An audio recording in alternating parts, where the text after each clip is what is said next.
Hello everybody, hello viewers. Now I'm in a trip with my friends and we will go to Museum Al-Fandi. So stay tuned to see Museum Al-Fandi with us. Bye. And hello.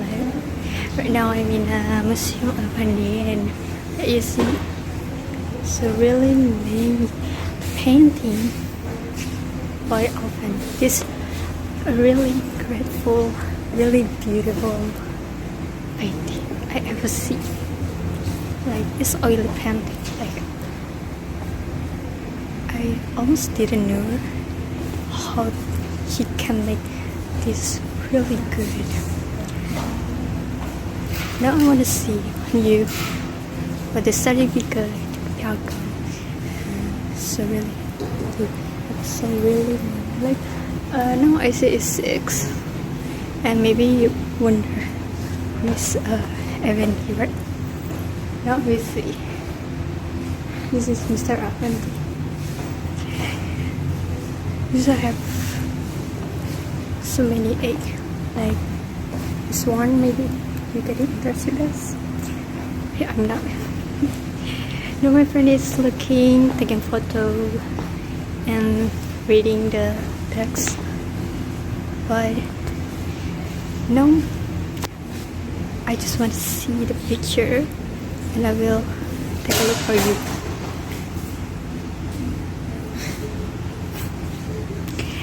Okay, this is so good, guys. If you have to go here. This is like how they getting it, like oil print.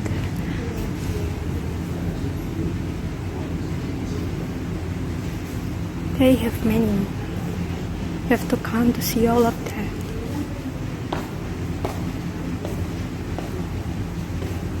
Look, there's a friend. Wait, I don't see. And you have to see this. The car. Maybe we have to know. This is, yep, the favorite car of Effendi's. Many people will love this car. Maybe my father too. It's really good, right? How much this paint. You have to come. You have to come to see and look at the tile. Yep. Guys, like I don't know what I have to say about this museum. Maybe you have to go here to look at for yourself, right? That's so many like punya penghargaan. So this is the ticket. You have to come. It is 20,000. What? 20,000 rupiah. And you can go there. Ya, baru 3 menit. Ini dari lukisannya kamu bisa lihat toh, ini sobek, ini kertasnya bikin. Ini zaman susah, dia bilang untuk makan itu sulit. Kalau dia punya beli bahan, anak istrinya mau dikasih makan apa, dia bilang itu.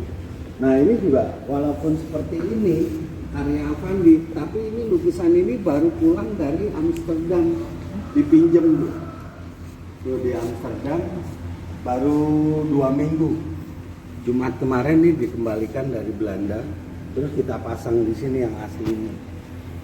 Kalau dipinjam kayak gitu, sistemnya gimana Pak? Itu membayar uang peminjaman? Ya atau? itu sana.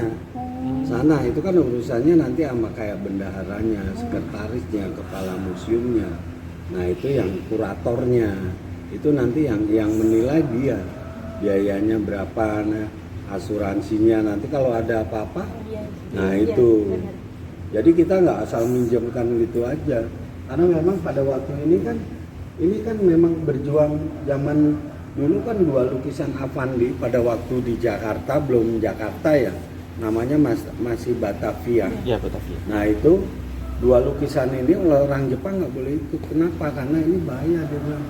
Ini kan ngeritik Effendi pada waktu itu. Makanya Effendi kan Sujoyono, Bung Karno nyuruh Sujoyono nyuruh Effendi. Dia bilang Effendi tolonglah aku buatin kayak poster-poster perjuangan itu. Nah akhirnya dibuat itu poster-poster perjuangan.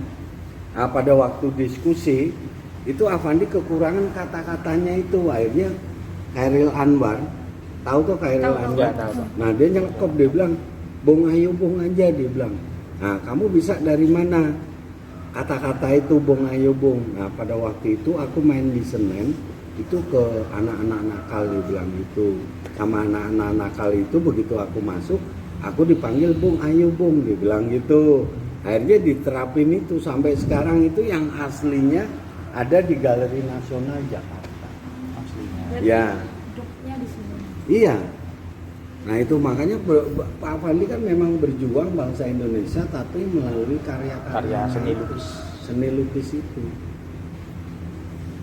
Peninggalannya juga Afandi, beliau banyak peninggalan beliau dari Eropa dulu, kayak Grand Matro, guru besar di Roma Italia tahun 77, Dr. honoris causa. Nah dia kembali ke Indonesia, baru beliau dipanggil Pak Harto tahun 1978, baru dapat bintang jasa utama. Nah itu jadi Eropa dulu yang ngakui Afandi sebagai pelukis Indonesia yang punya corak ekspresionisme, baru Indonesia mengakui.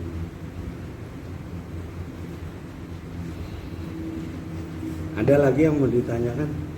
Kalau di galeri 2 itu isinya apa, Pak?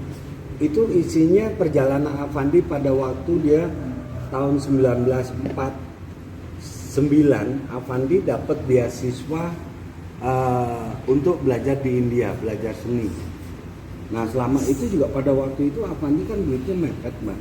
Dia mau naik kapal pada waktu itu, pesawat kan nggak ada pesawat tahun-tahun itu ya. Nah itu tahun 49 dia naik kapal, itu kapal barang, bukan kapal penumpang. Nah itu dia campur sama pedagang-pedagang itu. Nah itu sampai berbulan-bulan sampai India. Di India dia ngumpul sama seniman-seniman India. Perjalanannya tuh dilukis sama beliau, di sketsa. Karena dulu kan belum ada HP, jadi perjalanan dilukis. Ini pada waktu di kota ini, di Santinaketan, di Rangon. Nah itu ditulis sama Afandi. Setelah beliau dari India 3 tahun, baru dia ke Eropa. Itu ke Italia, ke Roma, ke Paris, ke Belanda, ke Brasilia. Nah di situ sampai karya Afandi itu sampai 1 miliar dolar satu lukisan. Itu tahun 77. Nah di situ Afandi sudah bisa beli kanvas, bisa beli cat yang bermerek. Contohnya kayak kota di Prancis itu kan beda, warnanya kan lebih ngejreng, iya toh? Lebih ini juga, kalau ini kan sisa-sisa beliau bekerja di gedung bioskop. Itu yang Opi Bruegel juga itu pada waktu dia di Eropa tuh. Warnanya juga udah bagus ininya. I will really when you come here, because it's really good. I mean, you will know the information with the last creation of Afandi and the creation of her wife and her child, and maybe the detail is really good and really awesome. But I don't want to talk about it because I want you to come here with your own heart.